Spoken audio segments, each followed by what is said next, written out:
Apa jadinya kalau adat membungkam masa depan dan yang selama ini dijaga, dibela sebagai bentuk cinta, ternyata justru melanggar hak dasar anak-anak. Assalamualaikum warahmatullahi wabarakatuh. Saya Ilham Rahmat, CPNS Penghulu dari Sulawesi Selatan yang menjaga akad di Jawa Tengah. Teman-teman, salah satu daerah di NTB kembali jadi sorotan. Bukan soal wisata, tapi soal menikahkan anak.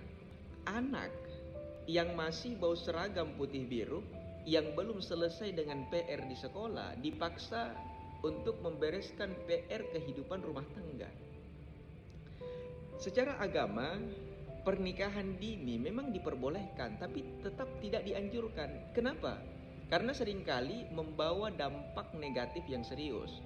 Dan secara hukum positif, merujuk pada Undang-Undang Nomor 16 Tahun 2019 tentang perkawinan, bahwa usia minimal untuk menikah itu adalah 19 tahun, laki-laki dan perempuan. Walaupun ada dispensasi, tapi itu hanya bisa diberikan oleh pengadilan dengan alasan yang sangat mendesak. Semoga. Ya, dan dalam kasus ini beberapa pihak terlibat, termasuk orang tua, dilaporkan ke polisi. Mereka kemudian dijerat dengan undang-undang tindak pidana kekerasan seksual. Dan ancamannya bukan main, bisa sampai 9 tahun penjara kalau nggak salah. Tentu kemudian publik terbelah. Ada yang bilang, tapi ini adat, tradisi, budaya lokal, sebuah warisan leluhur. Pertanyaannya sederhana, sejak kapan tradisi menjadi alasan untuk menghentikan logika dan empati?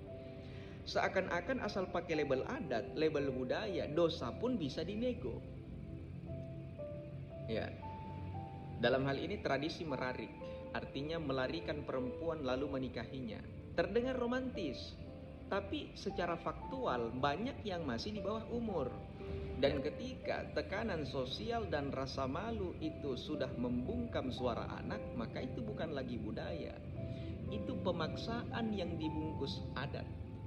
Kemudian sebagian masyarakat mengatakan, ini bukan paksaan, anaknya yang mau sendiri kok.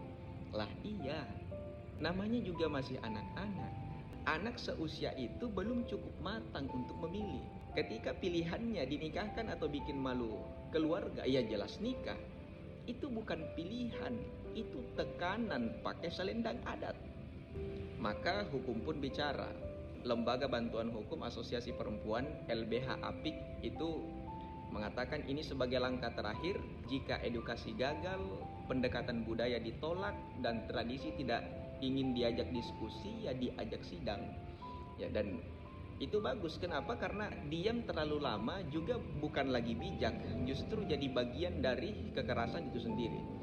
Nah, terakhir teman-teman, saya ingin mengajak kita semua untuk jujur pada diri sendiri, bahwa tidak semua yang disebut adat itu adalah kebaikan, dan tidak semua yang diwariskan itu layak dilestarikan.